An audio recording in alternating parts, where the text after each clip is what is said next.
Thank you, Chair, fellow speakers, and guests, and thank you for that. It is kind of hard to follow that. It was rather splendid.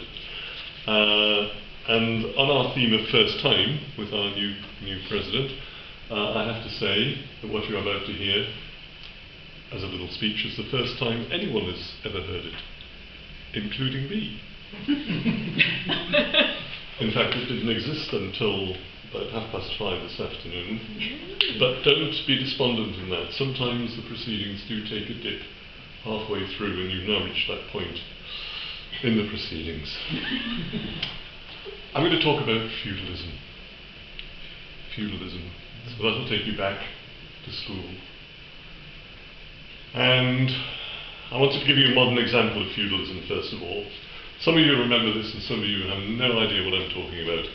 Until 1981, telephones in the UK were supplied, installed and maintained by British Telecom, having recently been split off from the post office in one of those things that government does to split things up.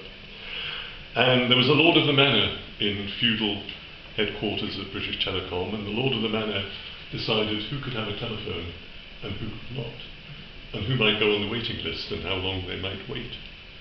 Anybody remember any of this? No? Customers rented their phones from British Telecom. Rented, not bought. The peasants could only rent. They could not buy. And if you were lucky, you got an old-fashioned telephone, usually black, with one of those dialy things that went yep. And if you were lucky, you might get the number and you might not. And plug-in socket connections that we're so fond of these days did not exist. The phone was hardwired into the wall, just so you couldn't meddle with it. In fact, it was a criminal offence to meddle with it. And if the telephone packed up, well, hard lines, just wait around until we get to it. That was the moral of the day. And then suddenly there was liberalisation for the peasants. And the modernisation of the socket system, the BT plug, came in 1981, when you could actually get a BT telephone, still rented, not owned, and you could plug it into the socket, and you could move it around the house. It was a revelation. You don't know what I'm talking about anymore. Yes. And so it made it possible for the peasants to own their own phones. And feudalism was in retreat. But then something startling happened. There was a change in the law. I won't get into the politics of it all, but in 1984, you could, and it happened to me actually, you could walk into a branch of Dixon's, or Curry's, or Comet, and you could buy a telephone. Yes, there were telephones on racks, and they had different colours. And you could have a green one, or a blue one, or a red one. You could even have one that looked like an old-fashioned French telephone if you really were into that sort of thing. And it was just amazing. And most surprisingly, you could buy a touch-button telephone in Dixon's or Curry's.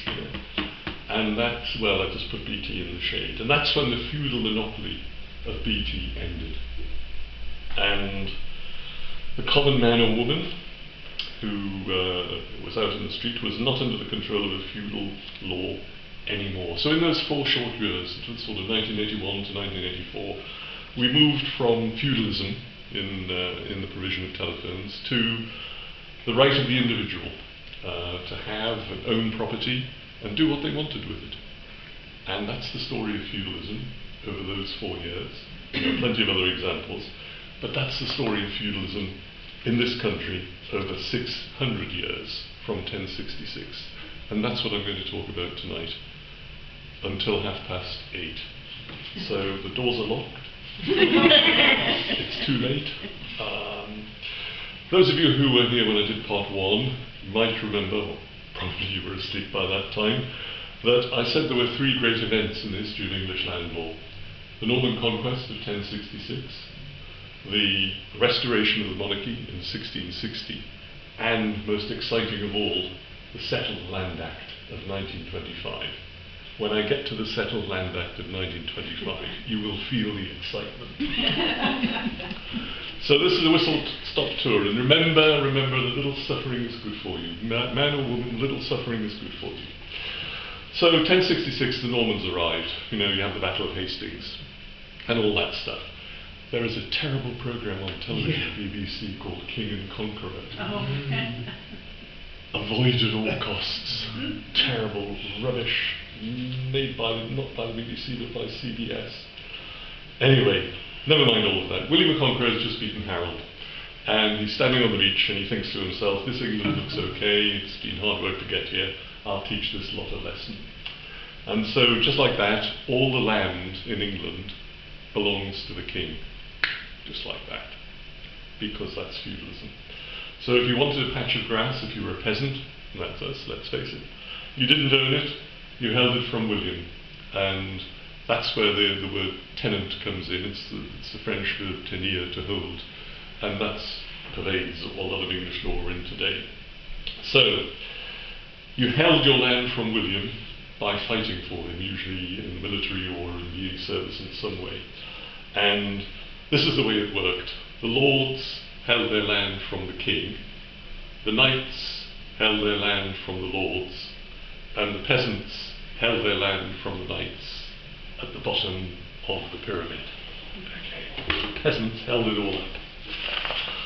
Pyramid scheme. I mean, we still have pyramid schemes today, but this was the original pyramid scheme, and it worked, you know, it worked, as long as you weren't a peasant.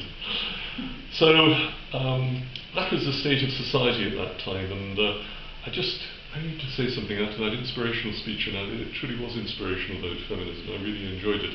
I want to say something about women's rights at this time in the country. They didn't have any. Not for a long time. I used to tell a joke about this that I can't possibly tell tonight, which is that William the Conqueror was in fact the first king of England to give women choice. He didn't mind which side of the bed they climbed on. That was the way it was. I shouldn't have said that, I'll get it. Still alive. Anyway, fast forward to the 12th century. People were tired of all of this stuff, disputes and fights and all the rest of it. And so Henry II, one of my great heroes in history, said, let's invent a legal system, that'll calm them down. And so he introduced things called royal writs. And it meant that if somebody did you wrong, you could go along to the royal courts and you could buy, they didn't give it to you, you could buy a writ. And the writ would say, you know, you want your land back, you've been dispossessed, buy a writ. You want being kicked off your farm, buy a writ. And the writ would be the start of the legal action, and the lawyers would make some money out of it, which was fine.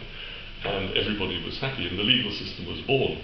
And so it was kind of like a medieval version of pay-per-view, if you like, I suppose, because you pay for this remedy. And Henry II became rich because not all kings were rich, but he became rich. He sold writs like Netflix subscriptions, and it worked tremendously well, and that was the beginning of the legal system. And then who should roll up? 1215, Magna Carta. Things hadn't been going well. All of the aristocrats had been upset with the king, and things were bad. There's no punitive inheritance. I'm going on till 8:30 because that's when we have our break. And the next one to sign up was King John, Magna Carta. No punitive inheritance tax, everybody said. No punitive. It's funny how things come round again, isn't it? You read the newspapers, yes.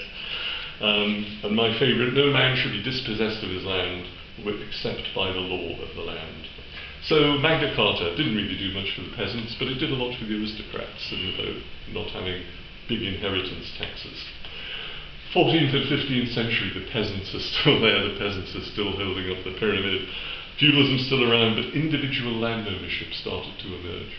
And people started to realise that land was not only having land, possessing land, owning land was not only wealth, but it was power.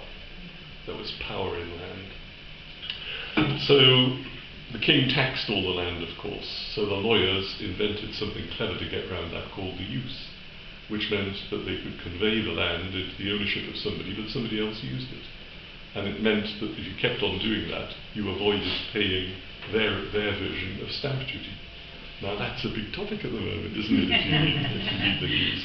And for those of you who follow the fortunes of the Deputy Prime Minister, I'm very interested to see what happens over the next few days. Stamp duty or the tax on land, on transfer of land, has always been enormously complicated. And if you really want to give yourself some punishment, just go onto the government website and have a look at what the law is on stamp duty, land tax, and what exemptions there are. And you will not understand a word of it, I promise, because it's written so you can't. Anyway, that whole thing was the equivalent, the uses were the equivalent of having an offshore bank account in the Cayman Islands. You know, the peasants weren't into this, obviously, but the kind of middle classes and other classes, they were into it and they saved a lot of money. So Henry VIII came along. Henry VIII didn't want any of this, so he passed the Statute of Uses to get rid of it all, because he had 6 wives, all the alimony and the divorce costs and everything else. The lawyers became dealers, they invented the use upon a use, and that became the beginning of what we have as a modern law of trusts. So, the end of feudalism. Well, by the 1600s the peasants had had enough. They'd been holding up this pyramid all this time because no matter what happened, the peasants always got taxed.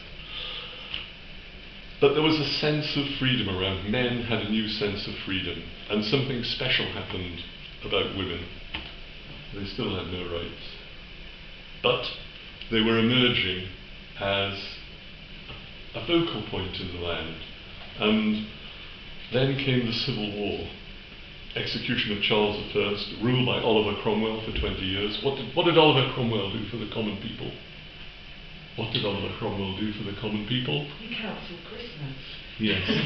Nothing. Miserable old son. He did absolutely nothing. 20 years he lurched around as Lord Protector of this kingdom, and he did absolutely nothing for the common people. He's not one of my heroes. So people got fed up with it. Cancelled Christmas, no dancing around the maypole, you know, all of the things that were a scandal at that time. So the common people, even the peasants, got fed up, and they had the Restoration in 1660. And Charles II, after his dad got the chop, Charles II came back and was reinstalled as king, because the peasants thought, well, it can't get any worse.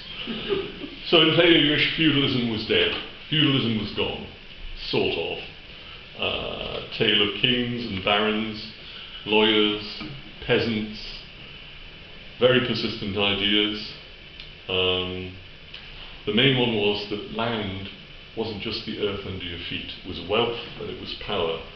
And occasionally a very hard exam question for young lawyers, or a boring old speech. But there it is.